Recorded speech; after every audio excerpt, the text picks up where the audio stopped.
అందరికీ నమస్తే అండి. అందరు బాగున్నారు? అందరు బాగుండాలి, అందులో నేను ఉండాలి, మీరు ఉండాలి. ఇవాళ ఒక విషయం చెప్తాను. ఇగో ఈవిడ గారు ఎంత చక్కగా అండి, భార్యాభర్తలు ఎంత చక్కగా ఉన్నారు చూడండి. వీడు కండక్టర్, 2 ఏళ్ల కింద పరిచయం అయ్యాడు, పెళ్ళై 2 ఏళ్ళైంది, భర్తని విడిచిపెట్టి ఇది ఇతనితో వెళ్ళిపోయింది. ఈ కుటుంబ వ్యవస్థ ఏం కావాలి? తన భర్త పరిస్థితి ఏంది? ఇప్పుడు వాళ్ళ కుటుంబ వ్యవస్థ ఏం కావాలి? వాళ్ళ తల్లిదండ్రుల పరిస్థితి ఏంది? ఎంత చక్కగా భర్త ఉన్నాడు, అతనితో శారీరక సంబంధం పెంచుకొని అతనితో లేచిపోయేటప్పుడు మన కుటుంబ విలువల్ని, మన గౌరవం కాపాడుకోవాల్సిన బాధ్యత ఈ అమ్మాయి మీద లేదా అనేది ఒకసారి పెళ్లి చేసుకునేటప్పుడే ఆలోచించాలి. ఇష్టం లేనప్పుడు పెళ్లి చేసుకోవద్దు. అదృష్టం ఏంటంటే ఈ అబ్బాయి అడ్డుకోలేదు కాబట్టి బతికి బయటపడ్డాడు. ఒకవేళ అడ్డుకున్నాడే అనుకోండి, తప్పకుండా ఏ డ్రమ్మో ఏ కుక్కరన్న పెట్టి చంపేది ఒకటి. ఇంకొక విషయం ఏంటంటే, ఇగో ఈవిడ గారు ఎంత చక్కటి ఫ్యామిలీ, అసలు భర్త ఎంత చక్కగా చూసుకుంటున్నాడు, ఈవిని ఎంత హ్యాపీగా చూసుకుంటే. భర్త కష్టపడేసి వస్తుంటే, 2 పిల్లలండి, 9 ఏళ్ళు 11 ఏళ్ల పిల్లలు, 2 పిల్లలు ఉన్నారు. ఏదో జొమాటోనో ఏళ్ళనో ఆర్డర్ పెడితే వాడు ఆ డెలివరీ బాయ్ అట ఈమెకు నచ్చిండట. ఇగో ఈవిడ గారికి నచ్చారు, ఎంత చక్కగా ఉంది చూడండి. నచ్చిండు, వాడితో శారీరక సంబంధం పెంచుకుంది. భర్త అడిగితే భర్తను తిట్టింది, నా భర్తను చంపేయమని చెప్పేసి వాడికి ఇన్స్టాగ్రామ్ లో మెసేజ్లు పెట్టింది.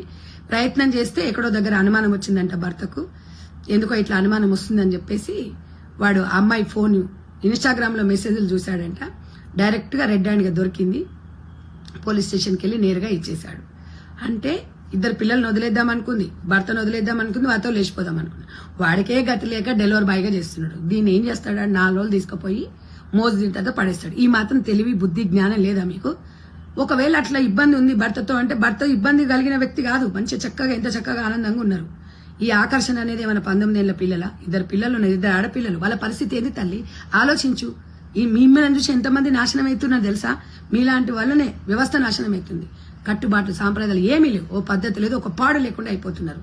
2 ఆడపిల్లలను అన్నావు, బుద్ధి ఉండాలి, సిగ్గు ఉండాలి. నీ పరిస్థితి ఏంది? అలా మొగడు వదిలేసిండు.